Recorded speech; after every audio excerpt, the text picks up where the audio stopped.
అయితే అవునండి. బి ఆరోగ్య భద్రత అనేది ఇన్పేషెంట్ చికిత్స కోసం పదవిలో ఉన్న పోలీసు అధికారులు వారి కుటుంబ సభ్యులకు వివిధ రోగాలకు నగదు రహిత చికిత్సలు అందించే ఒక పథకం.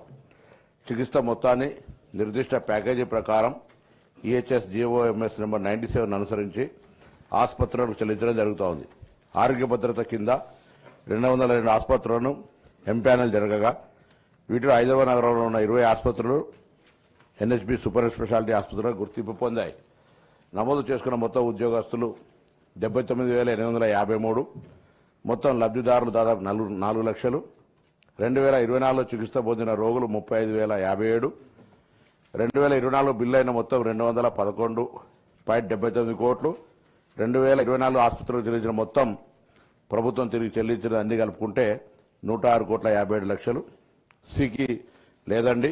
డి రూపాయలు 316.51 కోట్లు. ఈ సభ్యుల విరాళాన్ని ఎస్ఐ ర్యాంక్ వరకు 200 నుంచి 300 వరకు, ఎస్ఐ 50 ర్యాంకుల వారికి 250 నుంచి 400కు పెంచడమైంది. 2 తీసుకున్న చికిత్సను హేతుబద్ధీకరించడానికి చర్యలు చేపట్టడమైంది. 3 దీర్ఘకాలికంగా చికిత్స అవసరమైన రోగుల కోసం పునరావాస కేంద్రాలను గుర్తించి రోగులకు చికిత్సను అందించబడుతోంది.